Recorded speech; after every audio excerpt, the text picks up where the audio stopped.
Welcome back to my channel Suniti ওই শেষটা চ্যানেলে তোমাদের সবাইকে অনেক অনেক স্বাগত আর অনেক অনেক ভালোবাসা। তো আজ আমরা এসেছি কাটরা মসজিদে। তো এই কাটরা মসজিদের সম্বন্ধে তোমাদের কিছু জানাবো। আর এইদিকে দেখো আমাদের পেছনে মানে একদম গাইড নেওয়ার জন্য ভীষণ পরিমাণে আমাদের কনভিন্স করার চেষ্টা করছে। অবশেষে আমরা নিজেরাও বুঝলাম যে আমরা শুধু দেখলে না সব কিছু বুঝতে পারবো না, যদি আমাদের সেইভাবে কিছু না জানানো হয়।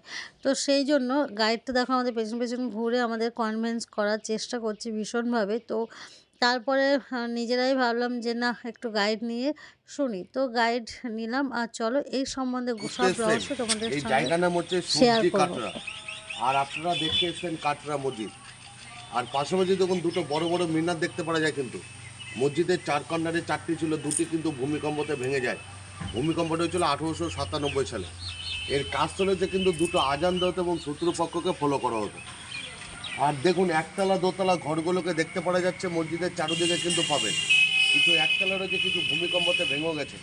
এগুলোকে মুসাফিরখানা কিংবা মাদ্রাসা বলা হতো। নিচের ঘরগুলো বাচ্চা শিশুদেরকে বসে কোরআন শরীফ পাঠ করানো হতো। আর উপরে ঘরগুলোতে নবাবের সময় যারা নমাজ পড়তে আসতেন তাদের উপরে ঘরগুলো বিশ্রামের জায়গা ছিল। আর এই যে উল্টো টিগুলো দেখছেন ইংরেজি অক্ষরের, নবাবের সময় তো কারেন্টের ব্যবস্থা ছিল না, তাই এগুলোতে হ্যাঙ্গার টাইপের ল্যাম্প নালে প্রদীপ জ্বেলে দেওয়া হতো। আর এই গেটগুলো সব ছোটো করে দেওয়ার কারণ, নবাবের সময় যে কোনো মন্দিরে বা মসজিদে ঢুকতে গেলে মাথাটা নত করে সেলাম করে ঢুকতে হতো। কারণ কি, নবাবের পেটে কিন্তু সব 6 ফুট 7 ফুট করে লম্বা ছিলেন, তারই কারণে। আর যে গেটে বর্তমানে আমরা এখন প্রবেশ করে এলাম, এটা কিন্তু মসজিদের ব্যাক সাইড, সামনের দিকে এখন আমরা যাব। আসুন, আমি সমাজের মন্দিরটা দেখিয়ে দিই, আপনারা ঘুরে এসে একটু ছবি তুলে তুলে। আচ্ছা, সামনের দিকে তাকিয়ে দেখুন, এটাই কিন্তু হচ্ছে মেন মসজিদ।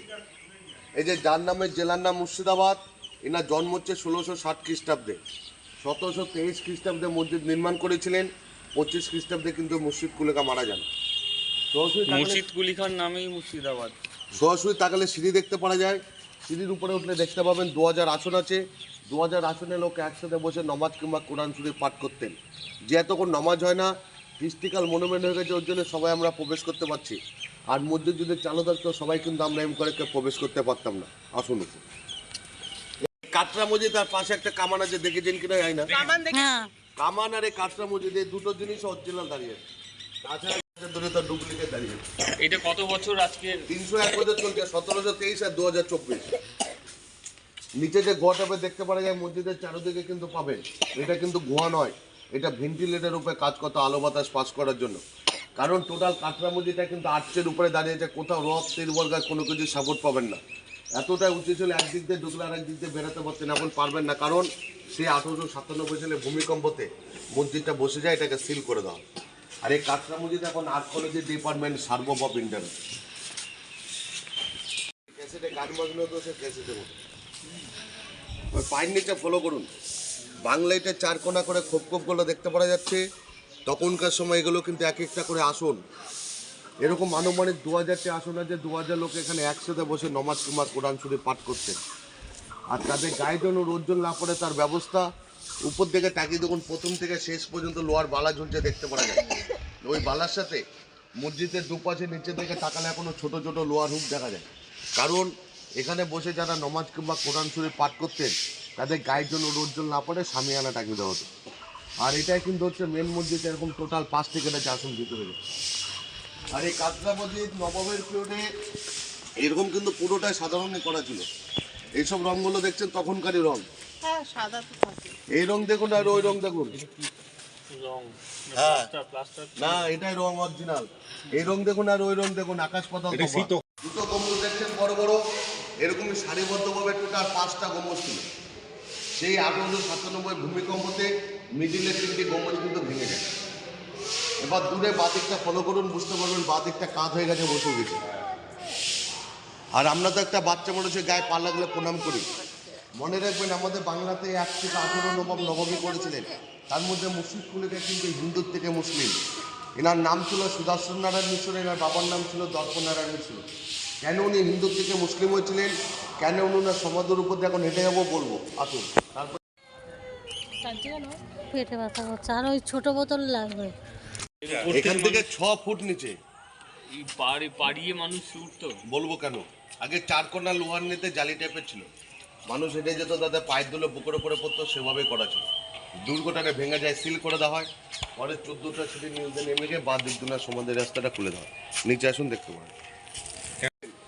এনাকে শিশু অবস্থায় চুরি করে বিক্রি করে দেওয়া হয়, তখন বর্গি আমলাতে, যেটা আমরা এখন ডাকাত বলি, সে বর্গিরা এক হাজি সাহেবের কাছে। আর আগে কিন্তু এই জায়গার নাম ছিল মাকসুদাবাদ, তার আগে এই জায়গার নাম ছিল মুকসুগঞ্জ। এই মুর্শিদ কুলেকার নামে এই জেলাটার নাম হচ্ছে মুর্শিদাবাদ। একদম শেষ সময় কারণবশত কারো কাছ থেকে জানতে পেরে গেছিলেন যে আমি হিন্দু ব্রাহ্মণ করে জন্মেছিলাম, আমাকে শীর্ষ অবস্থায় মুসলিম সম্প্রদায় বিক্রি করে দেওয়া হয়। জানার পরে কিন্তু তখন মুর্শিদ কুলেকা হিন্দু সমাজে ঘুরে যান, ইনাকে না হয়নি ত্যাগ করে দেওয়া হয়। তখনই মুর্শিদ কুলেকা কিছু পাপ অন্যায় কাজ করে ফেলেছিলেন, দিয়ে বলেছিলেন আমি তো পাপ অন্যায় কাজ করে ফেলেছি, আমি মারা যাওয়ার পর আমার সমাধিটা এমন জায়গায় দেওয়া হবে, আমার সমাধির উপর দিয়ে নানা জাতি ধর্মের লোক হেঁটে যাবে, তাদের পায়ের ধুলোটা আমার বুকের ওপর একটু হলে পড়বে, তাহলে আমার আত্মার শান্তি পাবে, পাপ মুক্ত হবে। এই যে বললাম 1 থেকে 18 নবাব নবাবই করেছিলেন, তার মধ্যে মুর্শিদ কুলিকাকে প্রথম এবং স্বাধীন না বলে কারণ ইনি কিন্তু কাউকে মেরে নবাব হননি, আর জাত ভেদাভেদ করতেন না, আর একাই বাংলা, বিহার, উড়িষ্যার 3টে রাজ্যে একাই রাজত্ব করেছিলেন। এর জন্য 18টা নবাবের মধ্যে প্রথম স্বাধীন না বলায় মুর্শিদ কুলিকা। আর সব থেকে বেশি রাজত্ব মুর্শিদ কুলিকায় করে গেছিলেন। যদি বলেন কেন, ইনার জন্ম বললাম 1660 খ্রিস্টাব্দে, নবাবী পদ পেয়েছিলেন 1706 খ্রিস্টাব্দে, 24 সাল পর্যন্ত রাজত্ব করেন, 25 খ্রিস্টাব্দে নিয়ে মারা যান। আর দিল্লির সম্রাট ঔরঙ্গজেব মারা গেছেন 1707-এ। তখনকার সময় মুর্শিদ কুলেকা একাই 18 বছর রাজত্ব করে গেছিলেন। তারপর সব 2 বছর 1 বছর, সিরাজ যেরকম মাত্র 11 মাস। আসুন দেখতে পাবো।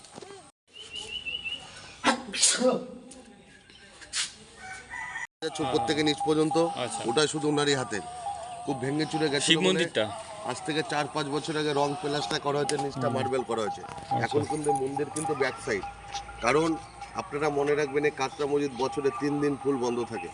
জুন মাসের 24 তারিখ ঈদ বকরিদ, আর হাজারদুয়ারি সপ্তাহে একদিন, সেটা হচ্ছে শুক্রবার, হাজারদুয়ারি বন্ধ। তো হাজারদুয়ারিতে শুধু হাজারটা দরজাই আছে? ওটা তো মিউজিয়াম, যে হাজারদুয়ারি বর্তমান দাঁড়িয়ে আছে এই হাজারদুয়ারি ডুপ্লিকেট। যদি বলেন কেন, এই হাজারদুয়ারি নবাব হুমায়ুন যা বানিয়ে গেছিলেন 1829 থেকে 37 সালের মধ্যে। এই হাজারদুয়ারি আগে ছিল হাইকোর্ট, সে হাইকোর্টে ইংরেজরা নিয়ে চলে যায় কোথায়, কলকাতা। আর আগের অরিজিনাল হাজারদুয়ারি ছিল কাঠের, ওটা সিরাজের দাদু আলিপুর থেকে সিরাজকে বানিয়ে দিয়েছিলেন, ওটাকে হিরাজিল বলা হতো। পাশে দেখবেন গঙ্গা আছে, সেই গঙ্গার জলে চলে যায়। আর হাজারদুয়ারির নাম কেন দিয়েছিল, হাজারটা দরজা আছে তার কারণ, তার মধ্যে 900টা রয়েছে কাঠের, আর 100টা রয়েছে চুন সুরকিতে করা। ওগুলো কাটোয়া মসজিদ সম্বন্ধে তোমাদের অনেক অজানা কথা শেয়ার করলাম। তো ভিডিওটা কেমন লাগলো অবশ্যই জানাবে, আর ভালো লাগলে অবশ্যই লাইক, কমেন্ট, শেয়ার অবশ্যই করো।